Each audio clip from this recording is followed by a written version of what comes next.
4 number, चंद्रमा का व्यास पृथ्वी के व्यास का लगभग 1/4 है।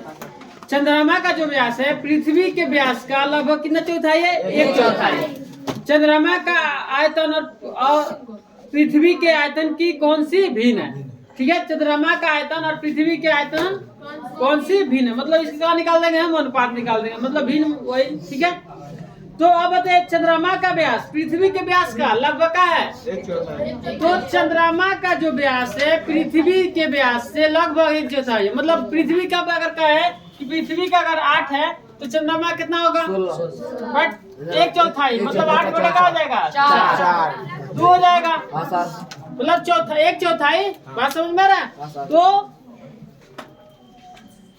यहाँ समझे, तो चंद्रमा किससे तुलना कर रहा है? पृथ्वी से। चंद्रमा का व्यास पृथ्वी के व्यास से 1/4 है।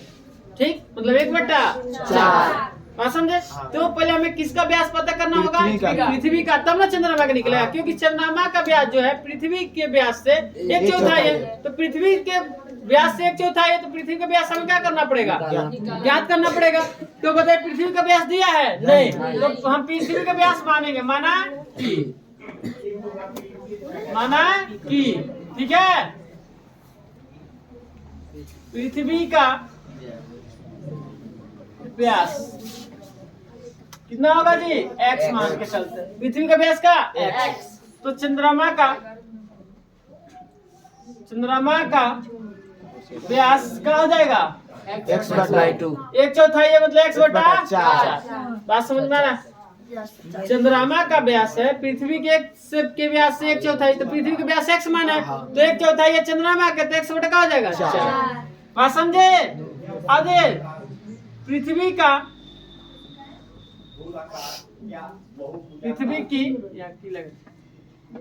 की त्रिज्या निकालेंगे ना? पृथ्वी की त्रिज्या r बड़ा कितना? x/2। व्यास है x, तो त्रिज्या निकालेंगे पृथ्वी के, तो 2 से भाग करेंगे। अब बताइए चंद्रमा का निकालें चंद्रमा का व्यास दिया इतना, तो त्रिज्या निकालेंगे चंद्रमा की त्रिज्या। इसको हम बड़ा r में लिखते हैं, कोई दिक्कत? बात समझे? तो अब देखिए चंद्रमा की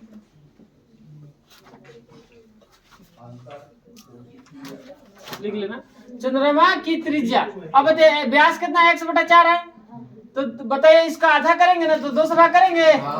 तो बताइए क्या हो? x/4 गुणे इसके नीचे x बटा 1/2 क्या हो जाएगा? x/8। इसका व्यास आ जाएगा 1/8, त्रिज्या आ जाएगा 1/8।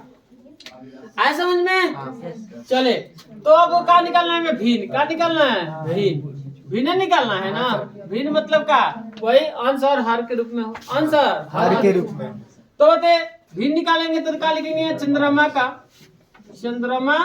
का आयतन होगा ना, बटा पृथ्वी की आयतन। अरे समझ में? बोलिए, आपको बस यही मतलब ठीक से समझना है। ये वाला तो आप भी निकाल लेंगे चंद्रमा का। दोनों का आयतन गोले ना है, तो चंद्रमा का आयतन, गोले का आयतन क्या होता है? 4/3 πr/क्यू। तो इसका देखिए चंद्रमा का आयतन तो 4/3 πr/क्यू। तो r बड़ा है कि छोटा? इसका बड़ा। चंद्रमा वाला बड़ा है, तो इसका क्यू ऐसे करेंगे। बात समझ में आया?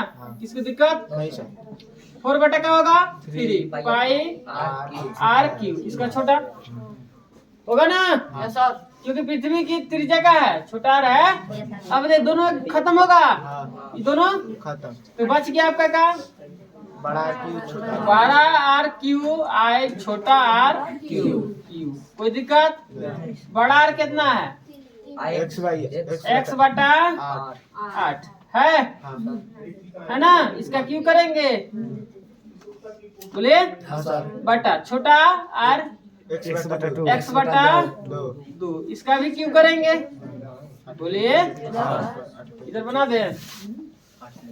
पहले ए लिखेंगे उसके बाद यहाँ लिख रहे हैं, ठीक है। अब इसका क्यू करेंगे तो कितना होगा जी, एक्स क्यू बटा 64 नहीं 8 के क्यू कीजिए, 8 गुणे 8 कितना आएगा 512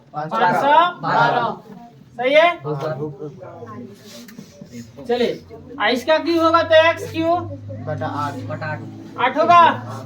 चलिए तब देखिए क्या होगा, एक्स क्यू बटा 512 और गुड़े 8 ऊपर जाएगा नीचे का हो जाएगा एक्स क्यू पलट जाएगा। आए समझ में।